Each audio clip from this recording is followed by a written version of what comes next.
boys, fellas, and women and girls who are decent and interested in this. I've got some news for you because boys and men are being, and have been for some time now, being pushed down, pushed out, pushed to the back within society. And fellas, you are getting a rough deal, right? And you're being sold it like it's your own fault. This has been some psychological sort of feminist, a word that's only been used in the last sort of 60, 70 years, really. Psychological strategy to control the population and to sort of beat down men. And I'll show you. Listen, what we'll do is we'll take a bit of a Google walk, really, and we'll see what I mean, because we're told all the time that women have a bit of a bum deal of it, and that there's a weaker sex and things like that. It's wrong at all. I don't like listening to that, because it's not. Men and women, boys and girls are different. We're made different. We behave different, and different strategies work through education and through looking after us and through looking after each other as well. So let's have a look about general society. Here's some stats. Let's look at prisoners in the UK. So we'll keep this UK. We'll keep this UK based, right? So look, United Kingdom prison population. Right, now, if you think that all people who are in prison are bad people, then you're wrong. It's navigating the laws that are put in place. People are in prison for some bad things, and there's some bad choices that people make, right, both in and out, actually. But anyway, let's have a look at this. 3 distinct legal systems with separate prison systems in each, one for England and Wales, one for Scotland and one for Northern Ireland. The total UK prison population was 83,000, right, well, nearly 84,000. Nearly 80,000 of them were men, and just under 4,000 women in 2018, so that's last year. 80,000 were men. Now, you could say, oh, well, is that because men are... No. Right. It's because men did, actually. Not as much now, but men did speak out more. Men did say what they thought, whether right or wrong, as against the systems that were put in place. Men stood for something that they believed in, whereas now they're psychologically battered down and controlled by... well, I've been for a long time, by the use of sex. In the current society system, children are used against you, right? In whether it be to breakups in marriage and guilt and gossip, social gossip. So anyway, 80,000 are men, and you know what? They're putting some effort into this. Right, and the and this is what people are paying for the society, because let's have a look at another one. How much does it cost?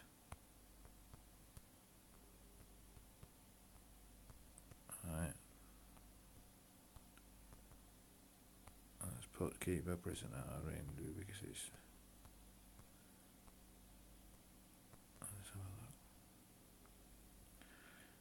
look. Right, that's about UK. Right. Average cost, let's skip down to there, right. Scotland, so like 2016-17, Scotland, the average was 35,000. Northern Ireland, it was 53. One prisoner per year, and that's UK. We know the percentages. And just have a little skip through. Let's have a look. 2018 October. England and Wales cost an average of 37,000 to keep a prisoner in jail for a year. That's the average in England and Wales from October 2018. Now, if you look at the average wages, it's about 21-22 grand a year for the average UK wage. So, and the taxpayers and the people and, you know, everything that you pay tax on, so it's all going to keeping the vast majority of prisoners, you know, at this cost. And it's men getting absolutely rolled over by a very weak system that's been put in place to quieten you down, to break your spirit. Oh, look at homelessness.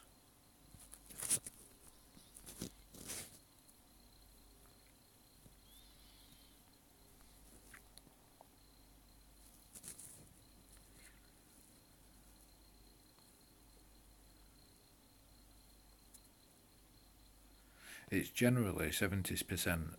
Right, I've looked at some statistics.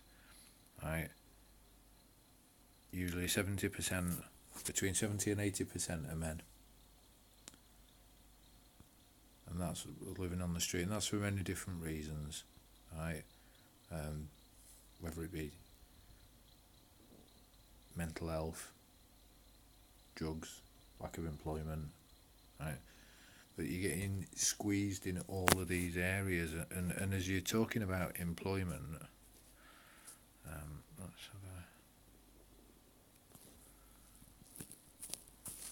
we hear all this about equality and about women, you know, in the workforce. Let's have a look at this. What percentage of UK workforce are women? So I'll look at that one. 71.4%, which, if you look a bit further down, which is the highest it has been since comparable figures, you know, comparable records began. So since records began of, beginning at 70s, how many were male and female, 71% are women. So all of this, you know, twisting the marketing strategy, psychology of women are getting a bit of a bad deal and all poor women and things like that, it's rubbish. And the nice women, right, and there is plenty of them, right, know this and don't join in with it as much. And to be honest, they're probably a bit sick of hearing it, right, because it sort of drags them into it just by being women a little bit in the perception. And they're probably just as sick of it, because it should be equal opportunities, right, for all. But you can't have equal results for all. You can't say, oh, this percent, you know, because it's not, but it's being pushed in that way, and has been for some time. And even if you look at UK law, right, they changed the laws, and there might be, you know, some men in some senior positions, and it's the ones who can get shoved in the public eye and then say, oh, they're bad. And it's gossip. It's psychological, social gossip. And fellas, don't succumb to it, because you're getting played. You're getting things used against you. UK law, look, the mother automatically has parental responsibility for her child from birth. A father usually has parental responsibility if he's either married to the child's mother listed on the birth certificate after a certain date, depending on which part of the UK the child was born in, so it can vary with that. Now, it's taking your power as a man, as a male, away from you bit by bit. It's dividing all the areas. It's divide and conquer, and these attempts to conquer men. Right? And it's been like that for some time. We're talking a couple of generations now. So have a look. Last one I'm going to look at here, because you get where I'm going here, right? So, boys and girls, education. Some simple things that you can type in here, right?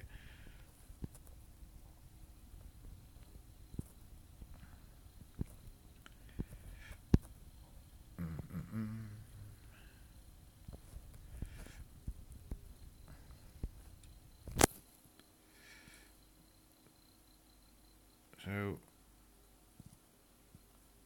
it had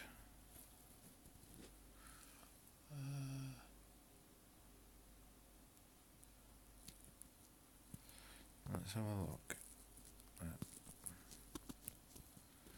We'll put higher education, because it gave me different results on the computer than it has on my phone.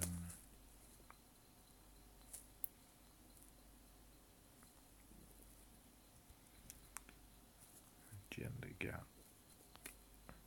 as they say. But there's no gap, it's just different. Right, boys and girls education. Right, I'll read you where it says. On history learning site. That's the other one that I've got. And it sums it up well.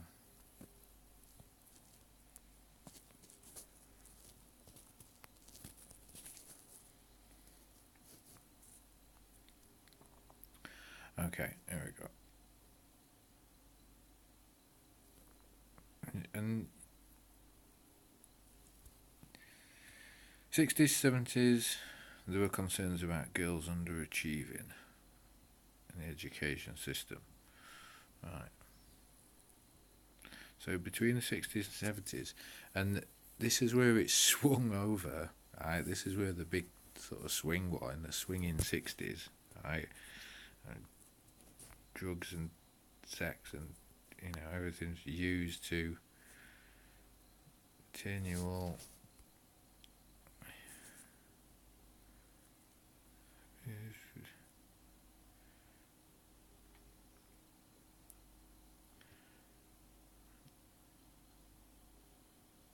so I'll read you it.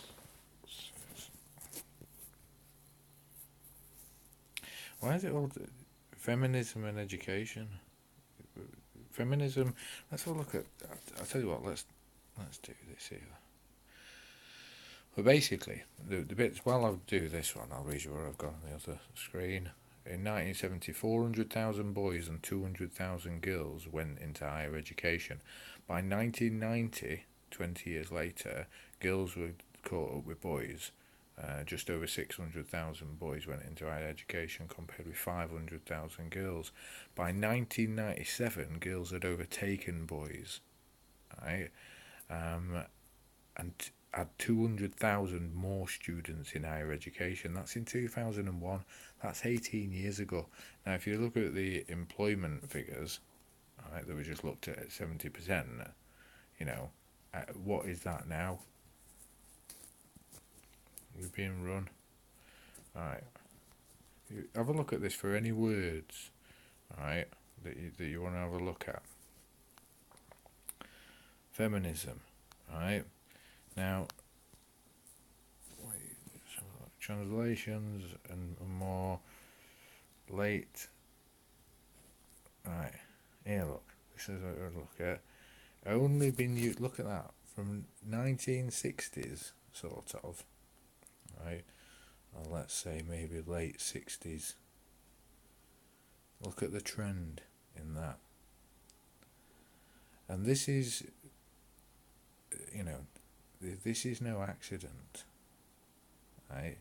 These strategies been put in place right from the 60s, maybe formulated before that, right, to socially construct and change society.